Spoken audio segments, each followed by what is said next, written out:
দুর্গানগর থেকে লালছড়া পর্যন্ত নতুন তৈরি হওয়া রাস্তাটি ভেঙে সম্পূর্ণভাবে চৌচির। কুম্ভনিদ্রায় রয়েছে সম্পূর্ণভাবে প্রশাসন। জানা যায়, জাতীয় সড়কের কাজ যখন হচ্ছিল তখন বড় বড় গাড়িগুলি এই রাস্তাটি ব্যবহার করেছিল, যার ফলে রাস্তাটি সম্পূর্ণভাবে ভেঙে চৌচির হয়ে যায়। কিন্তু পরবর্তীতে অনেক চড়াই উতরাইয়ের পর রাস্তাটি নতুন করে দেয় জাতীয় সড়ক নির্মাণকারী সংস্থা। কিন্তু নির্মাণের 6 মাসও যায়নি, রাস্তাটি আবারও সম্পূর্ণভাবে বেহাল অবস্থায় পরিণত হয়। ভেঙে চৌচির হয়ে যায় পুরো রাস্তাটি। নজর নেই কারোরই। সমস্যার সম্মুখীন হতে হচ্ছে যান চলাচল থেকে শুরু করে সাধারণ যাত্রীদের।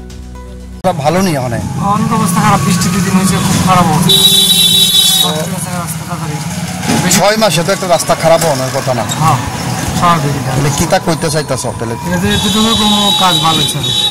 কাজ যদি ভালো হইতো, সব কিছু মানে সঠিকভাবে হইতো, তাহলে এত তাড়াতাড়ি নষ্ট হইতো না। আর কাজ ভালো হয়েছে না, কারণ নষ্ট হচ্ছে। এখন কি চেতেছেন?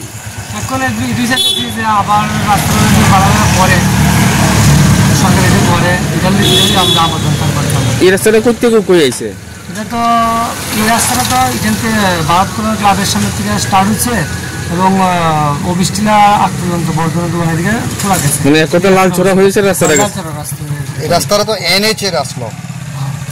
এটুকু আমি জানি এনএইচ এর আসলো বা পিডব্লিউডি এর। আমি একটু কোথায় না সঠিক করতে পারি না। এনএইচ এর তো এই হাইওয়ে যেটা উঠে গেছে, এটাও আসলো। ঠিক আছে, থ্যাংক ইউ। রাস্তা তো বৃষ্টি খারাপ হয়েছে।